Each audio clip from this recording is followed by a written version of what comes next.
नमस्कार मित्रांनो. मी स्वाती तोरसेकर एशा पृथ्वीमध्ये तुमचं स्वागत करते. कालच आपण बघितलं की रशियाने मोदींवरती स्तुतीसुमनं उधळलेली आहेत आणि रशियासोबत भारताची बऱ्याच वर्षांची दोस्ती आहे. आणि त्याचाच हा परिपाक म्हणून पुतिन यांनी स्तुती केली असं जनरल जनमत तयार झालेलं आहे आणि त्याच्यामधल्या ज्या खाचाखोचा आहेत त्याच्यावर मी काल बोलले, की खरं म्हटलं तर रशियाच होता, की जो गेले काही महिने भारतावरती तिखट प्रतिक्रिया देत होता आणि भारत हा अमेरिकेच्या कंपूत शिरेल की काय अशी त्यांना भीती वाटत होती. परंतु ती भीती संपली आणि तसं काही होताना दिसत नाहीये म्हटल्यानंतर मग पुतिन यांनी मोदींची स्तुती केली आणि त्यांचं जे मूल्यमापन आहे एक देशभक्त म्हणून ते अशी कुठलीही कारवाई करणार नाहीत जी भारताला मारक असेल. हे त्यांचं वाक्य त्यांनी बोलून दाखवलं आणि त्याच्यासोबतच रशियामध्ये जयशंकरजी गेले. भारताचे परराष्ट्र मंत्री गेले त्यांच्या दौऱ्यामध्ये त्यांचं अतिशय चांगलं स्वागत करण्यात आलं. त्यापूर्वी अजित दोवल सुद्धा गेलेले होते आणि आपल्याला माहिती आहे की पुतिन हे कुठल्याही खालच्या स्तरावरच्या अधिकाऱ्यांना सहसा भेटत नाहीत. परंतु त्यांनी या दोन्ही व्यक्तींचा अपवाद केला आणि दोघांनाही ते व्यक्तिशः भेटले ही खूप मोठी गोष्ट आहे. ह्या घटना घडतायत तोपर्यंतच कालच ग्लोबल टाइम्स या चिनी एका नियतकालिक नाही म्हणता येणार त्यांची एक वेबसाईट आहे त्याच्यावरती त्यांनी एक लेख प्रसिद्ध केलेला आहे. शांघायमधली फुदान युनिव्हर्सिटीमध्ये शिकवणाऱ्या एका प्राध्यापकाने हा लेख लिहिलाय आणि त्याच्यामध्ये त्यांनी सुद्धा भारतावरती स्तुतीसुमनं उधळलेली आपल्याला दिसतात.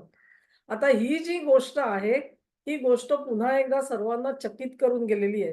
ह्याच्या अनेक बातम्या आलेल्या तुम्ही बघितल्या असतील. तेव्हा अचानकपणे चीनकडून ग्लोबल टाइम्स जे प्रसिद्धीला दिलं जातं, ते दाखवताना ते एक स्वतंत्र प्रकाशन आहे असं म्हटलं जातं. परंतु त्याच्यावरती सरकारचा वर्चस्व जो आहे, तो अतिशय उघड आहे. आणि मग अशा ठिकाणी ज्यावेळेला स्तुती येते किंवा टीका येते, तेव्हा त्याला एक वजन प्राप्त होत असतं. तुम्हाला सगळ्यांना आठवत असेल, की गेल्या काही वर्षांमध्ये खास करून कोविड नंतर ग्लोबल टाइम्समधून मोदींवरती अत्यंत विखारी टीका केली जात होती.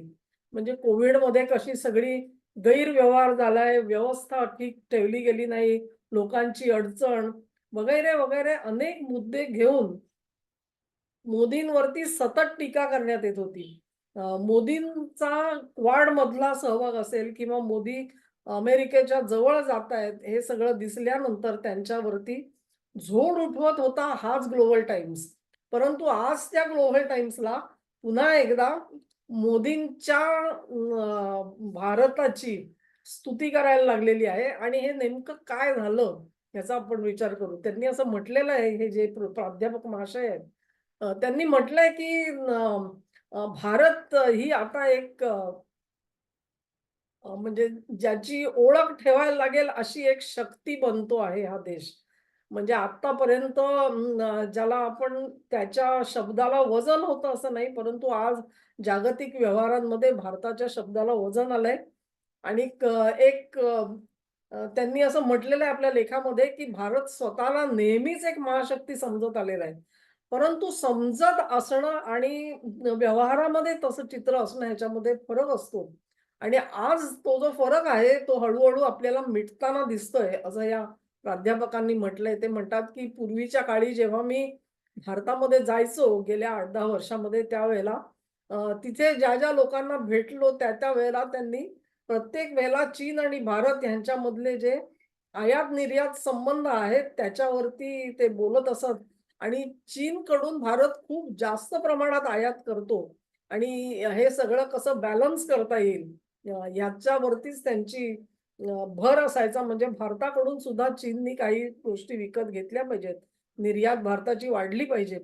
अशा मुद्द्यांवरती हे बोलत होते. परंतु आज मी जेव्हा जातो, त्यावेळेला ही चर्चा पूर्णपणे बदललेली दिसते आणि भारत आज एक आत्मनिर्भर शक्ती म्हणून उभारताना दिसतोय. त्यामुळे हे सगळे मुद्दे जे आहेत, आज कोणी इम्बॅलन्सचा विचार करताना दिसत नाही. हा एक मोठा फरक जो आहे, तो या प्राध्यापक महाशयांनी नोंदवलेला आपल्याला दिसून येतो. ह्याच ग्लोबल टाइम्समध्ये तुम्हाला आठवत असेल भारताने एकंदरीतच संपूर्ण आपलं जे आयात बिल आहे ना, त्याच्यावरती खूप गांभीर्याने विचार केलेला दिसतो.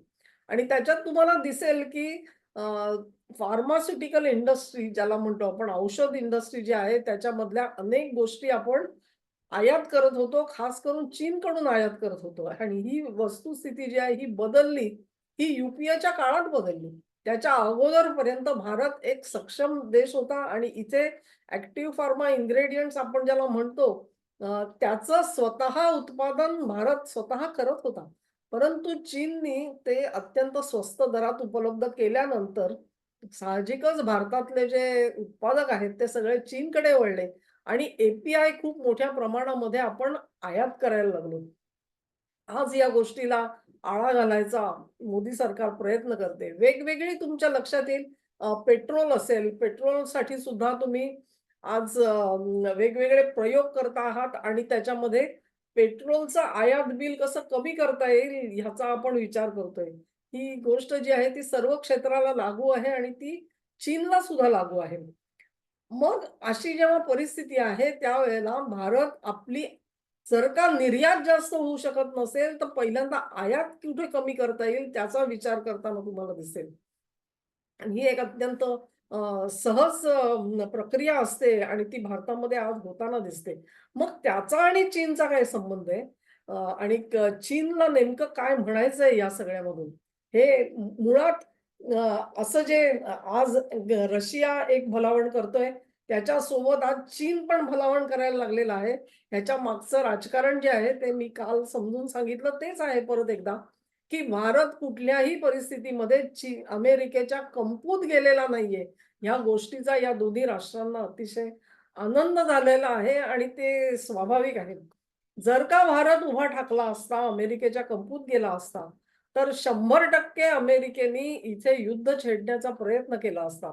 अमेरिकेला जर का आज तैवान वाचवायचा असेल किंवा साऊथ चायना ज्याला आपण दक्षिण चीन समुद्रामध्ये चीन जी काही घुसखोरी करायला बघतो आहे, आगाऊपणा करायला बघतोय, त्याला जर का रोखायचं असेल, तर त्यांना भारताशिवाय पर्याय नाही. आणि भारत ही जी गोष्ट आहे, ती आपल्या हिताच्या विरोधात जाऊन करायला तयार नाहीये. म्हणजेच असं, की तुम्हाला फार मोठी किंमत पाहिजे आहे आणि त्याच्या बदल्यामध्ये तुम्ही भारताला काहीही द्यायला तयार नाही आहात. हे जे अमेरिकेचं धोरण आहे आणि दडपशाहीचं धोरण आहे. मी म्हणतो म्हणून तू हे कर. ही भाषा जी आहे ही पाकिस्तानमध्ये चालू शकते. पाकिस्तानचे लष्करशाह तुमचं काही ऐकायला तयार होतील. ते काही छोट्या-मोठ्या बिलियन्स इकडचे-तिकडचे झाले, की ते तुमच्या मागे पळतील. परंतु भारत तसा पळणार नाही. मोदींनी त्याला स्पष्ट नकार दिलेला आहे. मोदींनी हे तर खुद्द पुतीनना ऐकवलेलं आहे, की हे दिवस आहेत, हे युद्धाचे दिवस नाहीत. मग हे जर का पुतीनना ऐकवलं असेल, तर ते स्वतः युद्धामध्ये उतरतील. ही एक कपोल कल्पना होती मित्रांनो आणि त्याच्यावर आधारित अमेरिकेने स्वतःचं परराष्ट्र धोरण आखावं आणि त्याला जोडून मग निज्जर सारखे काहीतरी मुद्दे पुढे काढायचे आणि एक मोठा शो निर्माण करायचा, देखावा निर्माण करायचा आणि दडपण आणायचा प्रयत्न करायचा. बायडेन यांनी मान्य करून सुद्धा प्रजासत्ताक दिनाच्या दिवशी आपण येणार नाही म्हणून कळवायचं. ह्या सगळ्या ज्या गोष्टी आहेत ह्या त्याचं द्योतक आहे. हे सगळं जे आहे, हे जसं अमेरिका टिपतंय, तसं रशियाने टिपलं आणि तसं चीननी सुद्धा टिपलेलं आहे. हे त्या ग्लोबल टाइम्सच्या लेखावरून आपल्याला समजतं.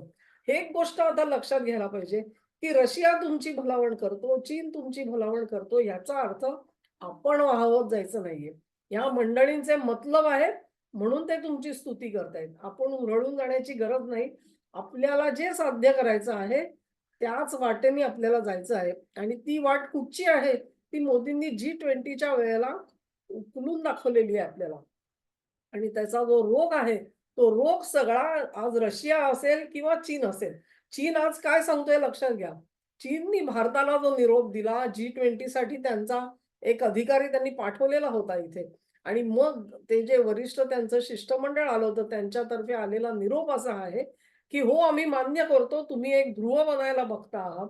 तुम्ही एक केंद्र बनायला बघता आहात. परंतु खुद्द आशियामध्ये सुद्धा तुम्ही जसे वाढू शकता, तुम्ही प्रगती करू शकता, तशीच चीनची सुद्धा प्रगती होऊ शकते. आपण एकमेकांची प्रगती खाऊन टाकणार आहोत, एकमेकांचा विकास खाऊन टाकणार आहोत.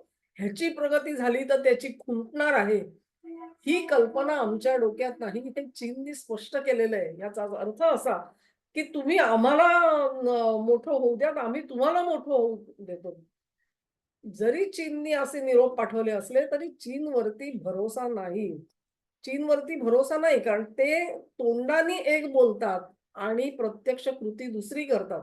या गुणामध्ये ते अमेरिकेच्या बाबतीत स्पर्धा करताना दिसतात. हे सगळे ज्यावेळेला ग्लोबल टाइम्सनी हा लेख लिहिला, त्याच्यामध्ये त्यांनी 4 वाक्य अशी लिहायला पाहिजे होती, की हो आम्ही अरुणाचलवरती आमचा जो हक्क आणि दावा सांगतोय, तो दावा चीननी सोडून दिलेला आहे.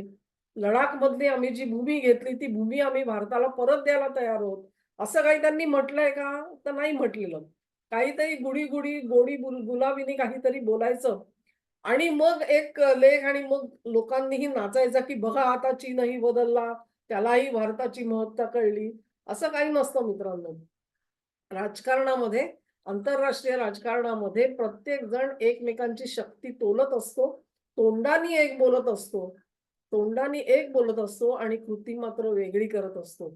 भारताच्या बाबतीत मला वाटतं कुठेतरी मी जयशंकर यांचंच एक वाक्य वाचलं, की भारताच्या बाबतीत एक गोष्ट स्पष्ट आहे, की ज्यावेळेला अगदी हमरातुमरी झाल्यासारखे तिखट प्रतिक्रिया दिल्या जात असतात, तेव्हा रिलेशन्स ही ठीक-ठाक आहेत असं समजा, असं ते म्हणतात.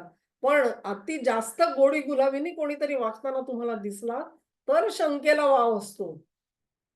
आणि ही शंकेला वाव असण्याची जी गोष्ट आहे, ती चीनच्या बाबतीत जास्त खरी आहे. रशियाबाबत एवढी मी म्हणणार नाही. मग ह्या दोन्ही लोकांचे जे प्रयत्न जे आहेत, की भारताने अमेरिकेपासून दूर राहावं, परावृत्त होऊन राहावं, त्याच्यासाठी ते तुम्हाला गाजरं दाखवू शकतात. जशी गाजरं अमेरिकेने दाखवली, तशीच हे दोघे दाखवतील. पण त्या दोघांना सर्वांनाही 4 हात लांब ठेवणं, हे आपल्या हिताचं आहे. आपली गोष्ट खरी ही कुठे तुमचं कॉन्सन्ट्रेशन आहे, हे लक्षात घ्या. आणि त्याच्यासाठी अयोध्येचा कसा वापर होणार आहे, त्याच्यावरती मी एक व्हिडिओ करणार आहे. आफ्रिकेमधले देश जे आज तुमच्याकडे अत्यंत आशेने बघतायत, तशीच आशा जी आहे ती साऊथ एशिया म्हणजे दक्षिण आशियामधले जे देश आहेत, मग त्याच्यात म्यानमार असेल, थायलंड असेल, तुमचा व्हिएटनाम असेल, ही सगळी मंडळी भारताकडे एका विशिष्ट आशेने बघतायत आणि ह्या मंडळींच्या पाठिंब्याने, त्यांच्या सहकार्याने तुम्हाला केंद्र बनायचंय. इथे खरी मेघ आहे. कारण ह्या ज्या बाजारपेठा आहेत, त्या बाजारपेठा आज चीन व्यापून बसलेला आहे. रशिया काही प्रमाणात व्यापून बसलेला आहे. पाश्चात्य देश तिथे आहेत. त्या सगळ्यांना हटवून, त्या सगळ्यांना भारताच्या सोबत घ्यायचंय. आणि हे जे राजकारण आहे, त्याला ही मंडळी घाबरलेली आहेत. हे करत असताना आपल्याला कुठल्याही कंपूमध्ये जाऊन फायदा नाही. ही गोष्ट लक्षात घ्या. ह्यांच्यापैकी कोणीही तुमचे हितचिंतक नसतात. आणि कधीच नसतात. तुम्ही जर का एखादा साधा छोटासा धंदा जरी करत असलात, तरी तुमच्या लक्षात येईल, की तुमचा जो स्पर्धक आहे, तो स्पर्धक वाट बघत असतो तुमचे पाय कधी खेचायचे. म्हणजे तुम्हाला एखादी अशा खड्ड्यात तो घालायचा प्रयत्न करेल, की जिथून तुम्हाला उठणं मुश्किल होईल. तीच परिस्थिती आजची असते. तुम्हाला जर का महाशक्ती बनायचं असेल, तर तुमचा मार्ग जो आहे, तो एकट्याचा मार्ग असतो आणि तो तुम्हाला एकट्यानेच पार पाडायचा असतो. हां, सोबत कोण येऊ शकतं, हे या मोठ्या देशांना एक वेळ कळलं नसेल, पण ते भारताला कळलंय. आफ्रिकेमधले देश असोत किंवा दक्षिण आशियामधले देश असोत, त्यांना तुमची गरज आहे. मध्य पूर्वेतले देश तर अगोदरच भारतासोबत आलेले आहेत. तेव्हा ह्यांचा एक सर्वात मोठा संच बनवून त्यांची शक्ती जेव्हा तुम्ही उभी कराल, त्यावेळी हे सगळे नमते घेतील खरे-खुरे. आज गोड-गोड बोलण्याचे जे लेख येतायत आणि भाषणं येतायत, त्याच्याकडे फारसं लक्ष देऊ नका, असं माझं म्हणणं आहे. अयोध्येचा मी उल्लेख केला आणि ह्या सगळ्या राजकारणामध्ये अयोध्या कशी गुंतलेली आहे, तिथे होणारी प्राणप्रतिष्ठापनेचा जो समारंभ आहे, तो कसा गुंतलेला आहे, ह्याच्यावर एक व्हिडिओ मी जरूर नंतर करेन. धन्यवाद मित्रांनो. हा व्हिडिओ तुम्हाला आवडला असेल अशी आशा करते. नमस्कार.